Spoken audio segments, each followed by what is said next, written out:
আসসালামু আলাইকুম। গতদিন আমরা আমাদের প্রথম জাভাস্ক্রিপ্ট কোড কিভাবে রান করতে হয় আমরা সেই বিষয়ে শিখেছিলাম। আমরা দেখেছিলাম যে কিভাবে আমাদের প্রথম জাভাস্ক্রিপ্ট কোডটুকু আমরা রান করতে পারি, সেটা কনসোলে কিভাবে রান করতে পারি এবং কিভাবে সেটা ওয়েব পেজে রান করতে পারি। আমরা কিভাবে দেখেছিলাম, চলুন দেখা যাক। এই যে আমরা এইভাবে দেখেছিলাম, এই যে আমাদের প্রথম জাভাস্ক্রিপ্ট কোডটা ছিল এইটা, তাই তো? তো এইটা, সরি, এইটা এটা জাভাস্ক্রিপ্ট লাইন আমরা লিখেছিলাম এবং কনসোলে আমাদের ছিল কি, চলুন দেখা যাক। কনসোলে এই যে দিস লাইন উইল বি শোন ইন জাভাস্ক্রিপ্ট, এই লাইনটা লিখেছিলাম। তো আজকে এখানে একটা এরর শো করতেছে, এটা আমাদের ওয়েব রিলেটেড কোনো এরর না। ওকে, এরর নেই আর।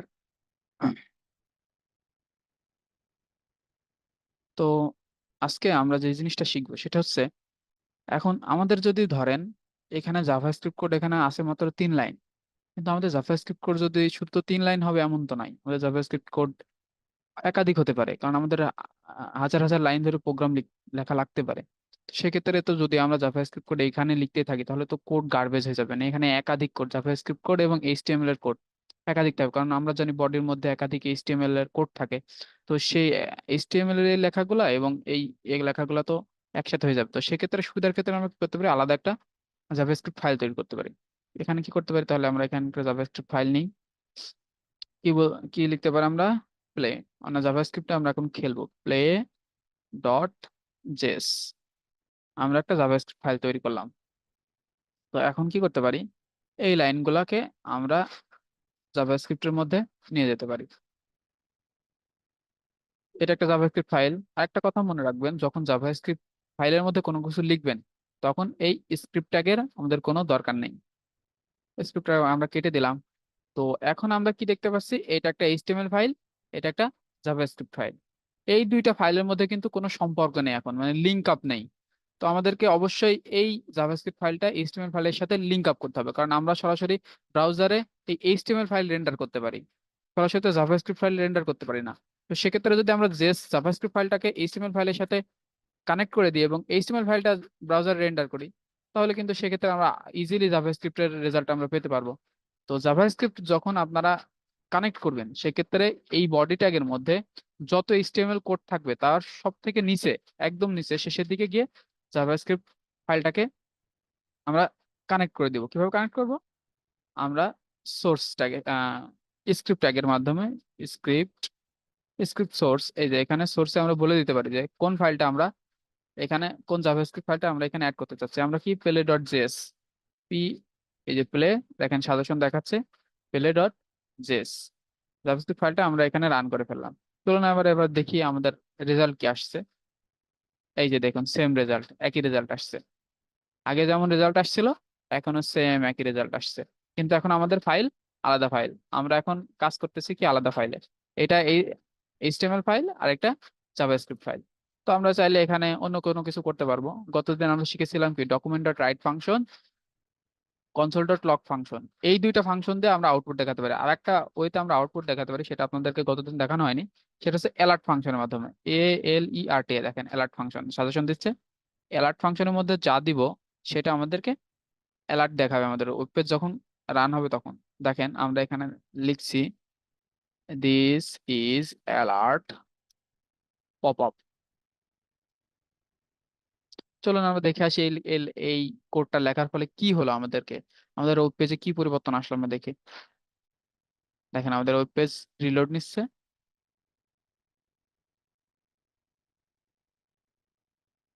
একটু দেরি হচ্ছে। এই দেখেন, চলে this is alert pop up. আমরা কি লিখেছিলাম এখানে, আমরা এখানে লিখেছিলাম this is alert pop up. দেখবেন কিছু ওয়েবসাইটে ঢুকলে শুরুতে এরকম আপনার কাছে অনেক পারমিশন চাই এরকম পপ আপের মাধ্যমে। তো যদি আমরা কোনো সময় এরকম পপ আপ তৈরি করতে চাই, তাহলে কি, এই যে অ্যালার্ট ফাংশনটা কল করে অ্যালার্ট ফাংশনের মধ্যে যে টেক্সটটা এখানে একটা স্ট্রিং দেওয়া আছে, এই স্ট্রিংটা যদি আমরা দিয়ে দিই তাহলে আরামে এখানে আমরা অ্যালার্ট ফাংশনটা পেয়ে যাব। এখন যদি এটা আমরা ওকে করি, এই যে আমরা এখানে রেজাল্ট দেখতে পাচ্ছি। তাহলে আমরা কতভাবে আউটপুট দেখতে পেলাম। আমরা এই ফাংশনটা কল করে আমরা এক কোড দেখতে পেয়েছিলাম, জাভাস্ক্রিপ্টের কোড। এই ফাংশন কল করে log function, console dot log function call করে আমরা আউটপুট পেয়েছিলাম কোথায়, কনসোলে দেখতে পেয়েছিলাম। সেটা কিভাবে, এই যে এখানে যদি আপনাদের মনে না থাকে তাহলে আবার একবার দেখানোর চেষ্টা করছি আমি। দেখেন সব আমি কেটে দিলাম। এটা আলাদা একটা এইচটিএমএল ফাইল, আর এটা একটা জাভাস্ক্রিপ্ট ফাইল। তো আমরা চাইলে এখানে জাভাস্ক্রিপ্ট ফাইলে কি করতে পারি, আমরা কিভাবে আউটপুট দেখাতে পারি, কনসোলে কনসোল ডট লগ নামক একটা ফাংশন আছে, LOG, লগ। তো কনসোল ডট লগে ক্লিক করলাম। ক্লিক করার পরে এখানে আমরা একটা স্ট্রিং শো করতে চাই, this is the second second class of JS, মানে জাভাস্ক্রিপ্ট। আজকে আমরা আমাদের জাভাস্ক্রিপ্টের সেকেন্ড ক্লাস। তো সেক্ষেত্রে এই লাইনটা কোথায় দেখা যাবে, এই আউটপুটটা কোথায় দেখতে পাবো, আপনারা বলেন তো, চিন্তা করেন তো কোথায় দেখতে পাবো। হ্যাঁ, এই আউটপুটটা আমরা দেখতে পাবো কনসোলে, console dot log. Console dot log আমরা কি বলে দিচ্ছি, কনসোলে গিয়ে লগ করো। মানে কনসোল খুঁজে বের করতে হয় কি হবে, আপনাদের অবশ্যই মনে আছে, গতদিন আমি শেখাইছিলাম। কনসোল খুঁজে বের করতে হয় কি হবে, দেখেন এখানে কোনো আউটপুট আসেনি। কেন আউটপুট আসেনি, কারণ আমি আউটপুটটা কোথায় দেখানোর চেষ্টা করেছি, আমি এখানে কমান্ড দিয়ে দিয়েছি যে কনসোলে ডট লগ হবে, কনসোলে লগ হবে। তো আমরা কনসোল বের করতে হয় কিভাবে, এখানে রাইট ক্লিক করতে হবে, আমরা তো শিখেছিলাম গতদিন। এখানে রাইট ক্লিক করতে হবে, রাইট ক্লিক করার পরে যে ইন্সপেক্টে ক্লিক করতে হবে। ইন্সপেক্টে ক্লিক করলে ঠিক নতুন একটা উইন্ডো আসবে। এই দেখেন আমাদের ডান পাশে একটা উইন্ডো আসছে। এই যে এখানে কনসোল ট্যাব আছে, কনসোল ট্যাবে যদি ক্লিক করি, এই দেখেন আমাদের রেজাল্টটা আমরা আরামে দেখতে পাচ্ছি। This is second class of JS, আমরা এখানে কিন্তু তাই লিখেছিলাম, this is second class of JS. আপনাদের কি মনে আছে এই ডেটা টাইপটা কি ডেটা টাইপ, গতদিন আমরা বলেছিলাম আপনাদেরকে, এটা হচ্ছে স্ট্রিং ডেটা টাইপ। যখন আমরা কোনো স্ট্রিং ডেটা টাইপ শো করতে চাই বা শো করাবো, সেক্ষেত্রে আমাদের কি করতে হবে, কোটেশন দিতে হবে। সেটা এই পাশে এবং শুরুতে এবং শেষে কোটেশন দিতে হবে। সেটা সিঙ্গেল কোটেশন হতে পারে, ডাবল কোটেশন হতে পারে। এখানে সিঙ্গেল কোটেশন আছে, আমরা ডাবল কোটেশনে রূপান্তর করে ফেলতে পারি। এই দেখেন ডাবল কোটেশন দিলাম।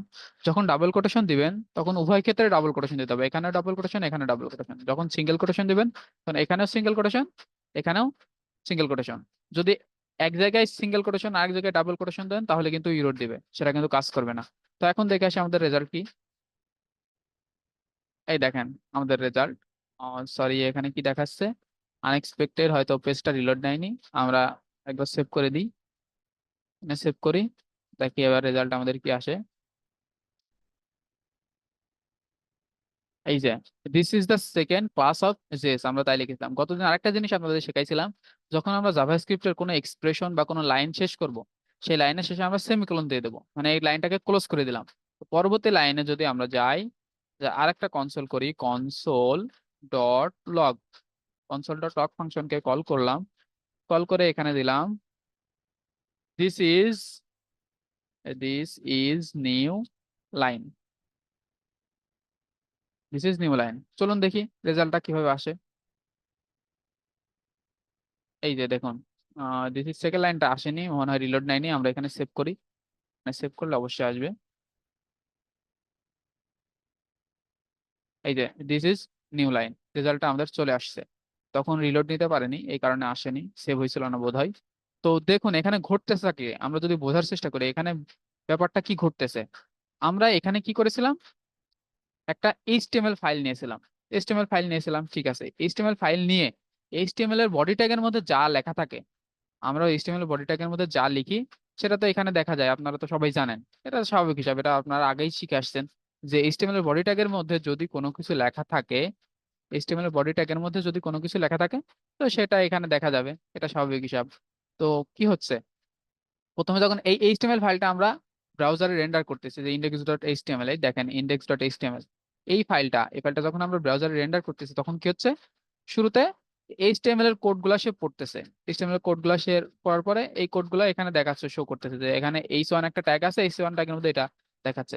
এরপরে সে কি করতেছে, এই শেষে গিয়ে দেখছে তার সাথে একটা জাভাস্ক্রিপ্ট ফাইল কি করা আছে, লিংক করা আছে। জাভাস্ক্রিপ্ট ফাইলটা কি, play.js।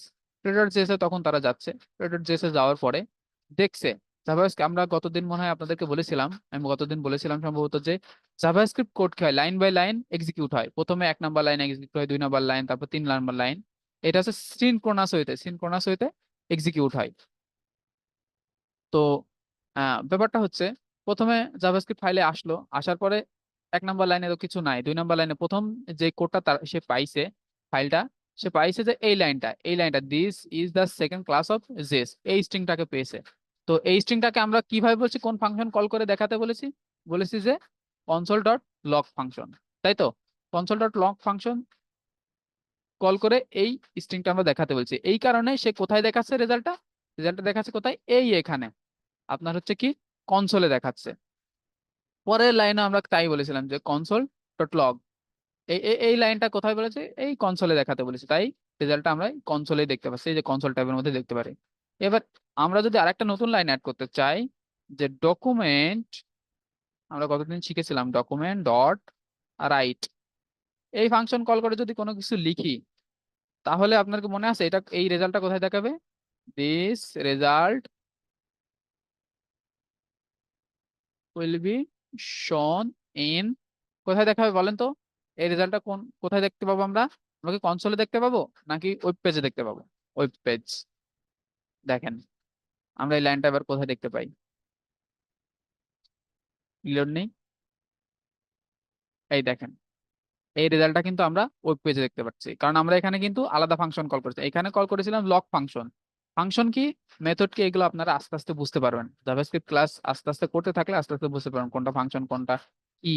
এই দেখেন এখানে লক ফাংশন কল করেছিলাম, কনসোল থেকে লক ফাংশন কল করেছিলাম। আর এখানে document dot right function call করেছি। এখানে ডকুমেন্টের মধ্যে রাইট নামক একটা ফাংশন আছে। এই ফাংশনটা যদি কল করা হয়, অর্থাৎ জাভাস্ক্রিপ্ট যারা তৈরি করেছে তারা বলে দিয়েছে যে এই ফাংশন যখন তোমরা কল করবা, এই ফাংশনের মধ্যে যেটা দিবা সেটা আমরা কোথায় শো করাবো? সেটা ওয়েব পেজের মধ্যে শো করাবো, মানে এই এই জায়গাতে শো করাবো। আর যদি কখনো কনসোল ডট লগ ফাংশনকে কল করো, তো কনসোলের মধ্যে থেকে লগ ফাংশনটাকে কল করে এই লগের মধ্যে যেটা তোমরা দিবা সেটাকে আমরা দেখাবো কোথায়? এই এই কনসোলে দেখাবো, ব্রাউজারের যে কনসোল ট্যাবটা থাকে এই ট্যাবের মধ্যে দেখাবো।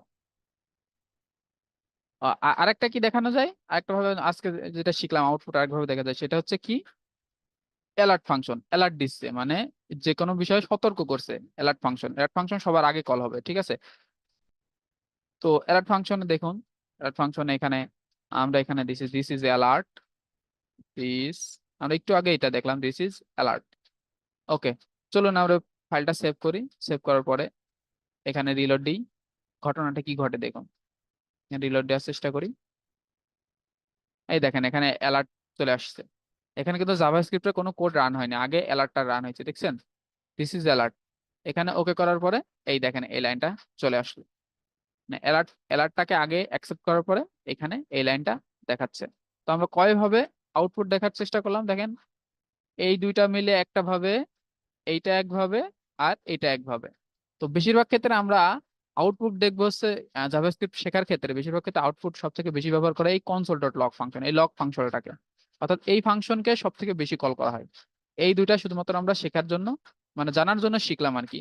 বেশি এইগুলোর ব্যবহার খুব একটা আমরা পাবো না। এই অ্যালার্ট মেথডটা মাঝে মাঝে ব্যবহার করা হবে কিছু কিছু কাজে। তো বেশিরভাগ বেশিরভাগ ক্ষেত্রে রেজাল্ট দেখার ক্ষেত্রে আমরা এই লগ ফাংশনটাকে কল করব। তো আমাদের, তো এই যে ফাংশনটাকে কল করলাম, রিল্যাক্সে আমরা এই অ্যালার্ট ফাংশনটাকে মুছে দিই, তাহলে এইটাও মুছে দিই, তাহলে আমাদের জন্য সুবিধা হবে। তো এই ক্লাসে আমরা কি শিখলাম, যে একটা এইচটিএমএল ফাইলের সাথে একটা জাভাস্ক্রিপ্ট ফাইল কিভাবে লিংক আপ করতে হয়, এবং জাভাস্ক্রিপ্ট ফাইলে যখন আমরা কোনো কোড লিখি সেই কোডটাকে কিভাবে ব্রাউজারে আমরা দেখতে পারি, সেই কোডটাকে আউটপুটে আমরা কিভাবে দেখতে পারি। তো আমরা সফলভাবে কিন্তু দেখতে পেয়েছি, এখানে দুইটা লাইন কোড লিখেছিলাম এবং সেই দুই লাইন কোড আমরা কিন্তু এখানে দেখতে পাচ্ছি। দেখুন এখানে দেখতে পাচ্ছি আমরা, এই যে এখানে দেখতে পাচ্ছি this is the second class of JS, this is new line. তো আশা করি আপনারা ব্যাপারটা বুঝেছেন যে কিভাবে জাভাস্ক্রিপ্টের কোড আমরা ব্রাউজারে দেখতে পারি। কিভাবে দেখতে পারি আবার আরেকবার আপনাদের মনে করে দিই, যে জাভাস্ক্রিপ্ট ফাইলটাকে আমরা এইচটিএমএল ফাইলের সাথে লিংক করে সেই জাভাস্ক্রিপ্টের রেজাল্টটা তাহলে আমরা কি ব্রাউজারে সুন্দরভাবে দেখতে পারি। তো আশা করি আপনারা ব্যাপারটা বুঝেছেন। তো ভালো থাকবেন, আশা করি পরের ভিডিওতে আবার দেখা হবে।